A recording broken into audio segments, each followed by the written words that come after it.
Le domaine du luxe, secteur d'activité clé de l'économie française, a toujours fasciné chercheurs et praticiens du marketing. Devant un foisonnement sans cesse croissant d'articles, nous avons voulu faire le point sur les récentes avancées. 12 pistes sont clairement apparues que nous classons selon 3 grands axes. Nouvelles modalités d'appropriation, amenuisement du désir de propriété et impact de l'économie numérique. Les modes d'accès au luxe se transforment dans 4 directions. Les marchés gris, c'est-à-dire les achats à la sauvette à l'étranger, sont en forte croissance. Comment ces achats gris affectent-ils les sentiments et les attitudes des acheteurs? La vente directe du luxe via Internet développe le marché du luxe d'occasion. Quels facteurs contribuent à la croissance de ce marché? Comment ce mode d'achat modifie-t-il la relation affective au bien? La générativité et l'héritage suscitent de nouvelles interrogations. Quel est le rôle de l'attitude envers la personne décédée? Est-il acceptable de vendre du luxe hérité de ses parents? Le troc ou le prêt d'objets de luxe entre amis ou membres d'une même famille se généralise. Quelles en sont les motivations et les conséquences? Le désir de propriété s'amenuise. La location du luxe se développe. De nombreux sites web louent des accessoires, des vêtements de luxe, des œuvres d'art. Leur popularité démontre un désir de luxe festif et temporaire, notamment auprès des jeunes générations. Ce phénomène va-t-il se généraliser? Les excursionnistes qui ont un accès intermittent au luxe se multiplient. En conséquence, la relation entre luxe et statut se complexifie, engendrant de nouvelles recherches sur la distinction entre soft et hard luxe. L'analyse des émotions liées aux achats de luxe se développe par le recours aux neurosciences. L'émotion de culpabilité devient un enjeu majeur.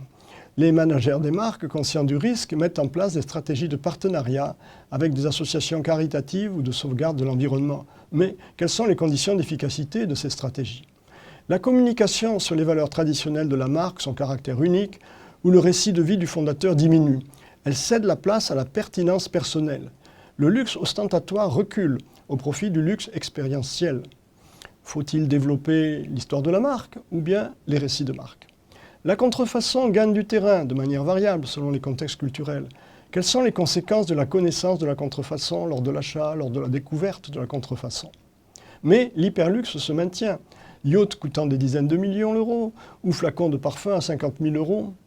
Ici, on mise sur l'objet unique, non reproductible et sur l'interaction entre le créateur et le client, qui est l'élément essentiel pour créer un produit absolument unique.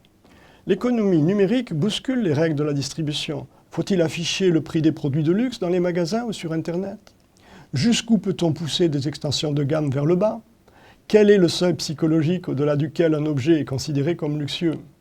Les smartphones et les sites web transforment la recherche d'informations et l'achat des produits de luxe. Quels sont les obstacles à l'achat en ligne, entre désir de voir et de toucher physiquement le produit et peur d'acheter des contrefaçons? Quels sont les facteurs entre commodité ou conviction d'obtenir le meilleur prix? Quelle communication adopter et comment créer plus d'interactivité? Les principales conclusions, au-delà de ces pistes de recherche, notre article démontre l'étendue et la vitalité des travaux sur le luxe. On dénombre plus de 1300 publications dans les revues scientifiques sur la période 2000-2016. Le luxe constitue bien un domaine à part entière de la recherche en marketing. La visibilité et l'illumination, identifiées par Veblen en 1889, demeurent les 2 motivations fondamentales dans le domaine du luxe. Mais les évolutions du secteur et son environnement technologique nécessitent de nouvelles approches. Notre article est l'occasion de sensibiliser les chercheurs aux tendances émergentes de la recherche dans ce domaine. Et quelle est la portée managériale? Énorme.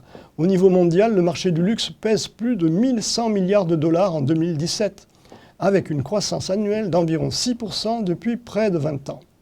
La France bénéficie toujours de l'aura de ces grandes entreprises, mais force est de constater que sa part de marché s'amenuise.